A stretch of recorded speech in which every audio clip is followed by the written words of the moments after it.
أعوذ بالله من الشيطان الرجيم. بسم الله الرحمن الرحيم.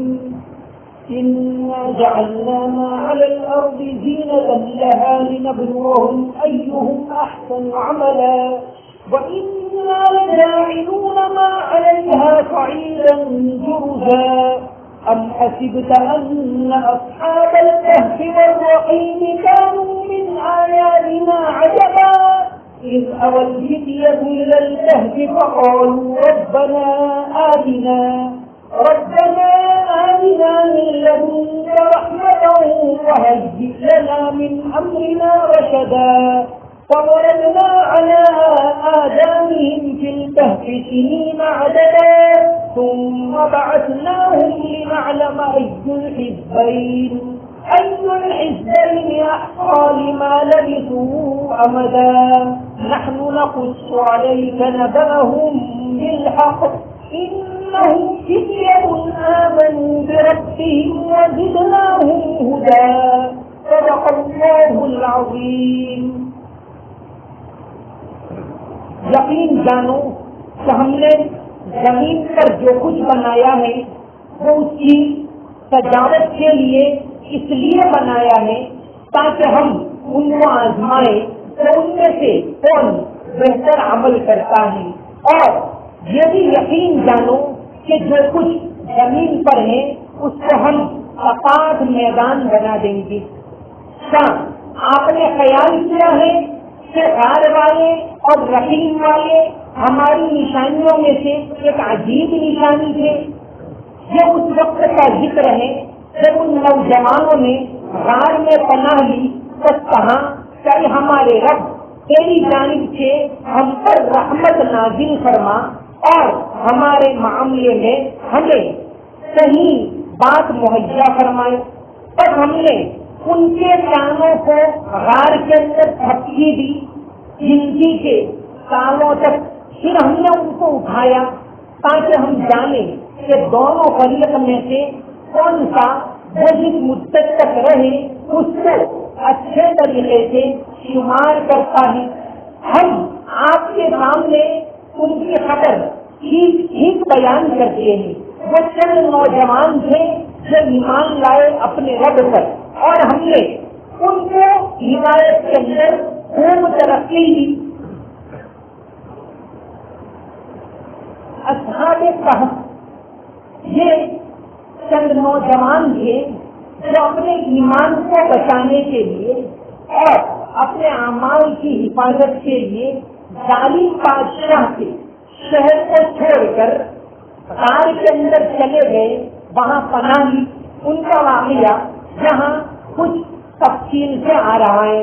پہلی آیتوں کے اندر یہ واقعہ مختصر ہے.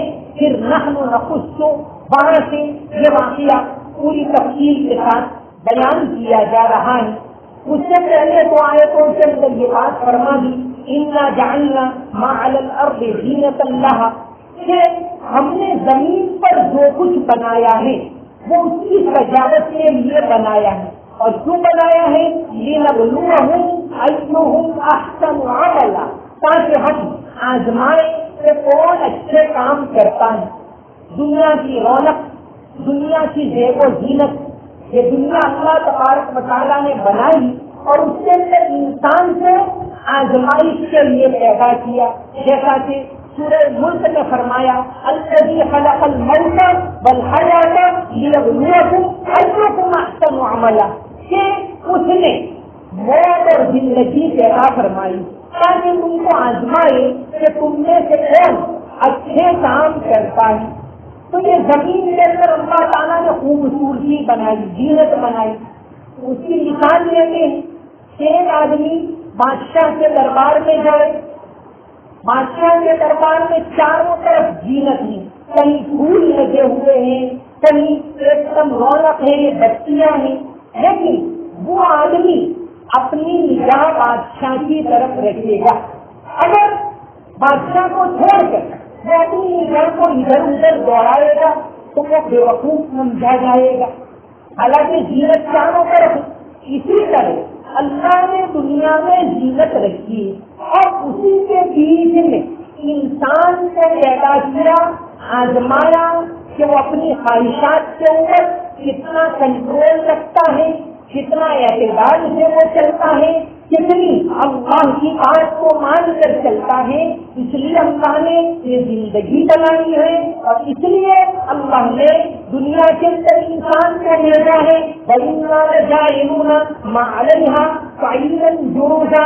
جب اس دنیا کی مدت ختم ہو جائے گی تو فرمایا ہم اس کو سپاٹ میدان بنا دیں گے, سب کچھ توڑ پھوڑ کر ختم کر دیا جائے گا. پھر اس کے بعد آخرت کی حقیقی زندگی شروع. تو یہ دنیا آزمائش کے لیے ہے. اب آزمائش کا حصہ بیان کرتے ہیں کہ کچھ نوجوان ایسے بھی گزرے جو آزمائش کے اندر بہت زیادہ سخت حالات کے باوجود اور مخالف ہواؤں کے باوجود پوری طرح کامیاب ہوئے. ان کی زندگی سے ان کی عبرت پکڑو. فرمایا ام حسبت ان اصحاب الكهف والرقيم كانوا من آیاتنا عجبا. آیا آپ کا خیال یہ ہے کہ غار والے, کہف سے مانا غار, اس سورت کا نام ہے سورت کہف.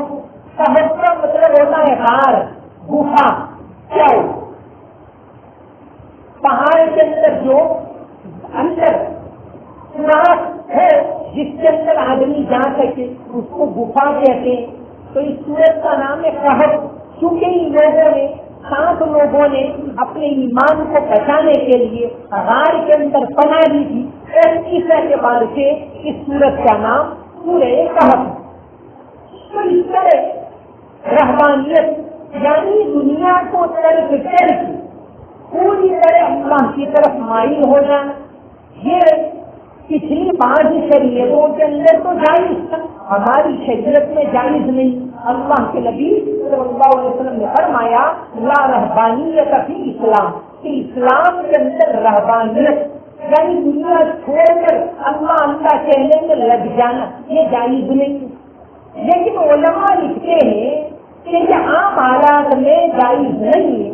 اگر وقتی طور پر, ٹیمپریری طور پر ایسے حالات آئے کہ آدمی کے لیے ایمان بچانا مشکل ہو جائے, امان پر جمع رہنا مشکل ہو جائے, تو ایسے وقت کے اندر عارضی طور پر, ٹیمپریری طور پر اگر کوئی رہبانیت اختیار کرے, سنیاس اختیار کرے تو یہ جائز تو ہے لیکن افضل نہیں ہے.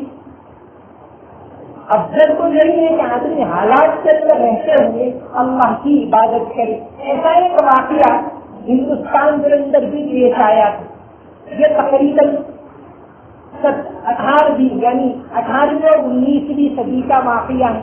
بنگال کے اندر جب انگریزوں نے قبضہ کر لیا, انگریز ہندوستان میں آئے تو سب سے پہلے ان کا قبضہ بنگال کے اوپر ہوا.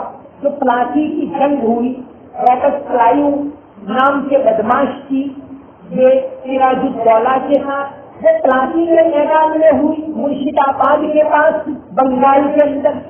آج بھی بنگال کا یہ مرشد آباد کا ضلع ہے جہاں ہندوستان میں سب سے زیادہ مسلمان رہتے, مرشد آباد میں.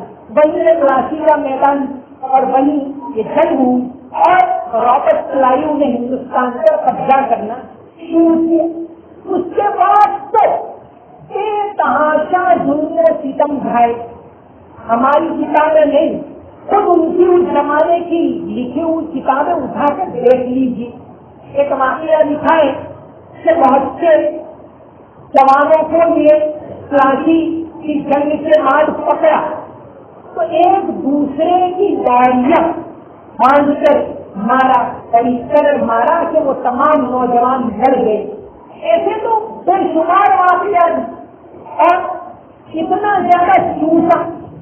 یہاں کا سارا مال برطانیہ جاتا تھا, جہاں غریب پریشان کھانے پینے کو نہیں مل رہا.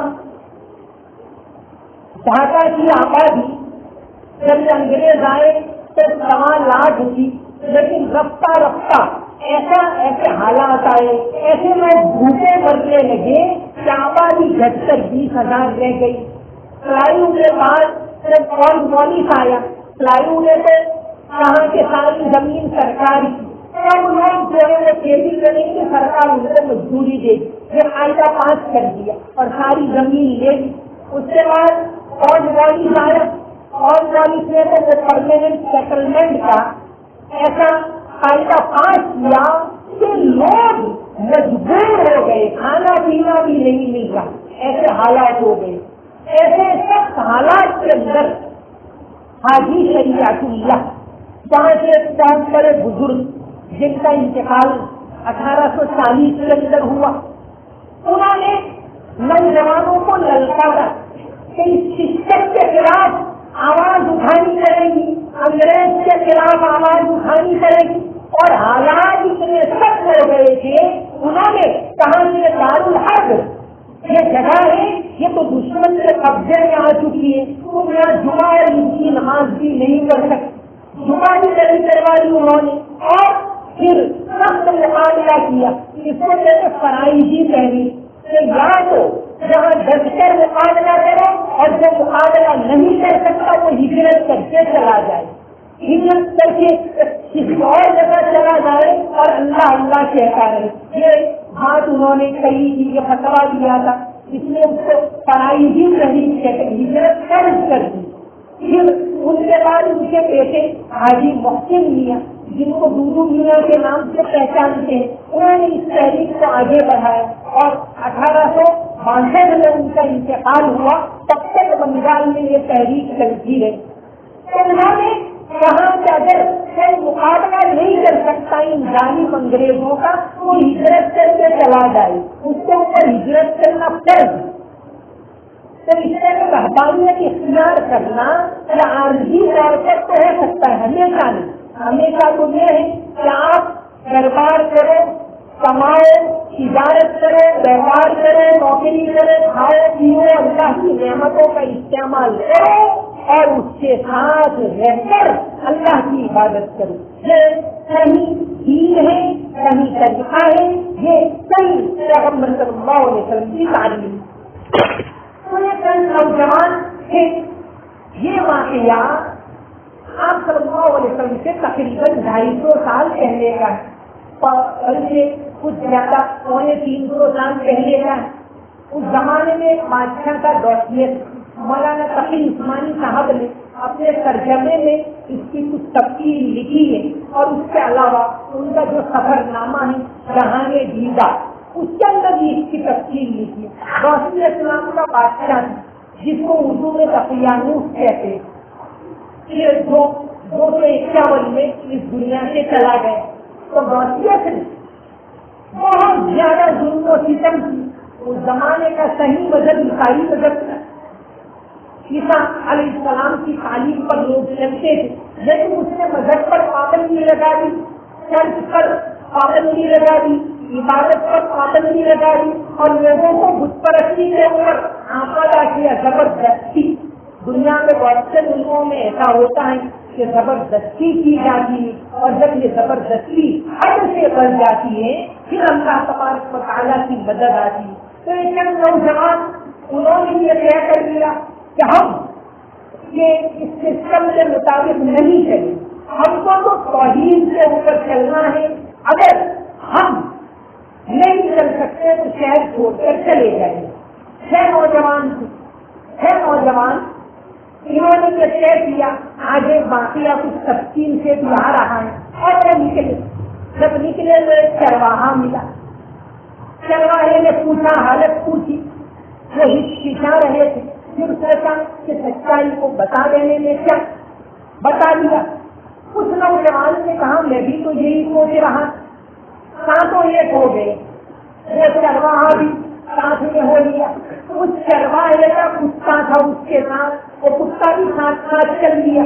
تو قرآن کریم میں آگے وَقَلْبُهُمْ بَاسِطٌ ذِرَاعَيْهِ بِالْوَصِيدِ اس کتے کا بھی ذکر آ رہا ہے۔ ہاں، یہاں جو خاص طور سے ایک لفظ آیا مفسرین جس کے بارے میں لکھتے ہیں ان اول سی قدم الکہف، کہ یہ اس وقت کی بات ہے جب چند نوجوانوں نے غار میں پناہ لی۔ قرآن کریم میں یہاں لفظ آیا الفتیہ، نوجوان جوان آدمی اگر سسٹم کے خلاف لڑنا ہے، سسٹم کو بدلنا ہے، کوئی کام کرنا ہے اچھا کام، تو یہ کام جوان کر سکتے، بوڑھے رہنمائی تو کر سکتے۔ اس لیے جوانی جو ہے، جوانی کی عبادت اللہ تعالیٰ کو بھی پسند ہے، اور جوانی کے بارے میں تو بہت کچھ کہا گیا ہے۔ ایسے زندگی پوری کی پوری زندگی کا ہر لمحہ بہت قیمتی ہے۔ علامہ اقبال نے کہا کہ تو اسے پیمانے امروز و فردا سے نہ ناپ، تو اسے پیمانے امروز و فردا سے نہ ناپ، جاویداں اے ہم جوان ہر دم جواں ہے زندگی۔ تو زندگی کا ہر لمحہ قیمتی، لیکن اس میں جوانی کا زیادہ قیمتی۔ حدیث شریف کے اندر آتا ہے، نبی کریم صلی اللہ علیہ وسلم نے فرمایا، حضرت ابو ہریرہ رضی اللہ عنہ سے مروی ہے کہ قیامت کے دن جب کوئی سایہ نہیں ہوگا تو اللہ تبارک و تعالیٰ 7 طرح کے لوگوں کو اپنے عرش کے سائے میں پناہ دے گا۔ اس میں پہلا کوئی امام عادل، انصاف کرنے والا بادشاہ، اور دوسرا ہے شاب النشأ فی طاعت اللہ، کہ وہ نوجوان جس نے جوانی میں اللہ کی عبادت، تو جوانی کی عبادت اللہ تبارک و تعالیٰ کو پسند نہیں۔ شیخ سعدی رحمۃ اللہ علیہ فرماتے ہیں کہ در جوانی توبہ کردن شیوے پیغمبری، در جوانی توبہ کردن شیوے پیغمبری، وقت پیری بری ظالم نی قدر پرہیزگار، کہ جوانی میں اللہ کی جوانی میں اللہ کی عبادت کرنا، یہ جو ہے پیغمبروں کی تعلیم۔ جوانی میں آدمی توبہ کرے، جوانی میں اللہ کی عبادت کرے، در جوانی توبہ کر در شیوے پیغمبر، وقت پیری نی قدر بری ظالم پرہیزگار، کہ بڑھاپے میں تو ظالم بیڑیا بھی پرہیزگار بن جاتا ہے۔ یہ علامہ شیخ سعدی رحمۃ اللہ علیہ نے کہا ہے۔ اور کلیم عاجز نے کہا کہ رخصت ہوئی شباب کے ہمراہ زندگی، رخصت ہوئی شباب کے ہمراہ زندگی، کہنے کی بات ہے کہ جیے جا رہے ہیں، کہ جوانی تھی وہ جوانی تھی، اب تو دن کاٹتے ہیں۔ کلیم عاجز نے کہا تو یہ جوانی کی عبادت اللہ تبارک و تعالیٰ کو پسند ہے۔ تو یہ 7 نوجوان سے اول ذکر تو یہ اس وقت کا ذکر ہے جب یہ ان نوجوانوں نے غار میں پناہ لی، فقالوا ربنا آتنا من لدنک رحمہ، بس کہا اے ہماری پروردگار ہمارے اوپر اپنی جانب سے خاص رحمت نازل فرما۔ پہلے تو غار میں پناہ لی۔ مفسرین لکھتے کہ تدبیر پھر تقدیر، آدمی تقدیر کے اوپر بھروسہ کرنے سے پہلے صبر اختیار کر۔ یہ نوجوان اللہ والے ایسے نیک تھے کہ قیامت تک کے لیے اللہ تبارک و تعالیٰ نے ان کا ایگزامپل پیش کیا، بلکہ قیامت سے پہلے جو سب سے خطرناک دجال کا دور آئے گا، اس دور کے لیے نوجوانوں کا ایگزامپل پیش کیا۔ لیکن وہ نوجوان پہلے کیا کرتے، تدبیر اختیار کرتے، پہلے صبر اختیار کرتے۔ پہاڑ میں چلے گئے، یہ وہیں رہ گئے، پہاڑ میں چلے گئے، اب تقدیر کے اوپر بھروسہ، اب اللہ تعالیٰ کو دعا کرتے ہیں کہ ربنا آتنا من لدنک رحمتا وہیئ لنا من امرنا رشدا۔ بڑی مؤثر دعا، یہ غار والوں کی اصحاب کہف کی دعا، ربنا آتنا من لدنک رحمتا وہیئ لنا من امرنا رشدا، کہ غار میں اللہ سے یہ دعا کی کہ ہمارے رب ہمارے اوپر اپنی جانب سے خاص رحمت نازل فرما، وہیئ لنا من امرنا رشدا، اور اس صورت حال کے اندر ہم کو کہیں سوجھ بوجھ عطا فرما۔ یہ دعا انہوں نے اس وقت کی، چند نوجوان بھی ساتھ تھے اور ان کے ساتھ ان کا کتا تھا، انہوں نے غار کے اندر بنایا۔ یہ غار کون سا تھا؟ جیسے علامہ قرطبی بہت بڑے قرآن کے مفسر اور علامہ ابن عطیہ دونوں اندلس سے رہنے والے، انہوں نے تو یہ لکھا ہے کہ اندلس کا جو شہر غرناطہ ہے، غرناطہ کے قریب ایک لوچا نام کی پہاڑی ہے، وہاں آج بھی مسجد کے کھنڈرات موجود ہیں۔ علامہ قرطبی نے لکھا ہے کہ وہ پہاڑ تھا وہی اصحاب کہف کا غار تھا۔ یہ ان کی رائے اندلس کی بات آئی تو اس کے بارے میں کچھ عرض کر دوں۔ اندلس یعنی اسپین کے اندر 500 سے زیادہ سال تک مسلمانوں کی حکومت رہی۔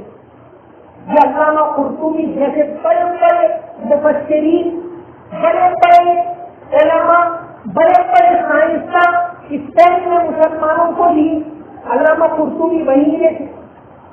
لیکن جب مسلمان آپسی اختلاف کے شکار ہوئے تو اسپین کے اندر یہ حالت آئی 1492 کے بعد مسلمانوں کی حکومت ختم، بلکہ مسلمانوں کو یا تو اسپین چھوڑنا پڑا یا عیسائی مذہب اختیار کرنا پڑا۔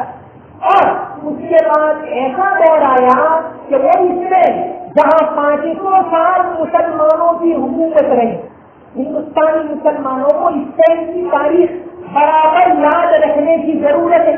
جہاں 500 سال مسلمانوں کی حکومت رہی، وہاں یہ دور آیا کہ صرف 0.5% مسلمان باقی رہ گئے۔ اور آج صدیوں کے بعد اب تو چونکہ لوگ ہجرت کر کے بیشتر ممالک میں جاتے ہیں تو اب جا کے وہاں 1.5% مسلمان ہیں آج اسپین۔ کیوں؟ آپسی اختلاف، دین کو چھوڑ دیا، دینی تعلیم کو چھوڑ دیا تو یہ ان سے حالت ہوئی۔ دین کو اپنائے رکھو، مسجدوں کو آباد رکھو، مدرسوں کو آباد رکھو، آپسی اختلافات کو ختم کرو، ایک رہ کر رہو۔ ہندوستان کے مسلمان اور ان کی آنے والی نسلیں اسلام کے اوپر، قرآن کے اوپر، دین کے اوپر، توحید کے اوپر باقی رہے گی۔ یہ بہت بڑا سبق ہے۔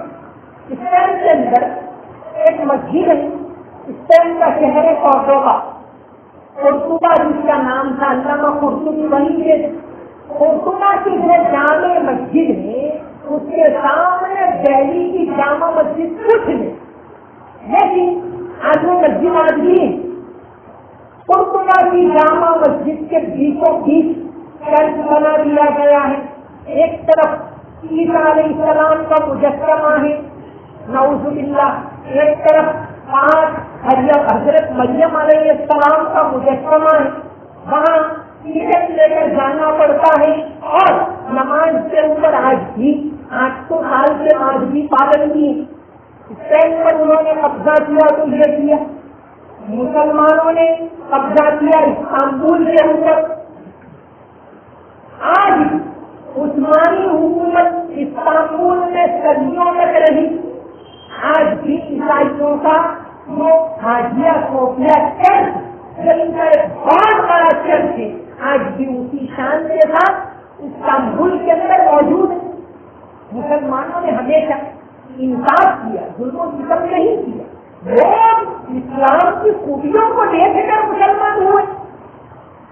تو یہ حالت اسپین کے اندر، وہاں نماز پر پابندی، اور اسپین کی بہت ساری مسجدیں آج بھی پابندی ہے۔ ایران یہ مسجد عالی شان مسجد، اب حکومت نے اتنا کیا کہ مسجد کے باہر اتنے مشکل تو اس زمانے کے بہت بڑے فلسفر، بہت بڑے عالم مسجد کے باہر ان کا مجسمہ رکھا ہے ایک یاد کے طور پر کہ کبھی یہاں ہوا کرتے۔ اور اتنے رشتے سے ذرا آگے مجسمہ ہے موسیٰ ابن میمون کا، جو خلیفہ عبد الرحمان کا طبیب تھا، یہودی تھا۔ مسلمان نے یہ انصاف کیا کہ وہ یہودی تھا، بادشاہ کا طبیب تھا، بہت بڑا جانکار۔ یہ یہودی کو یہ کہتے ہیں کہ موسیٰ علیہ السلام کے بعد موسیٰ جیسا کوئی پیدا نہیں،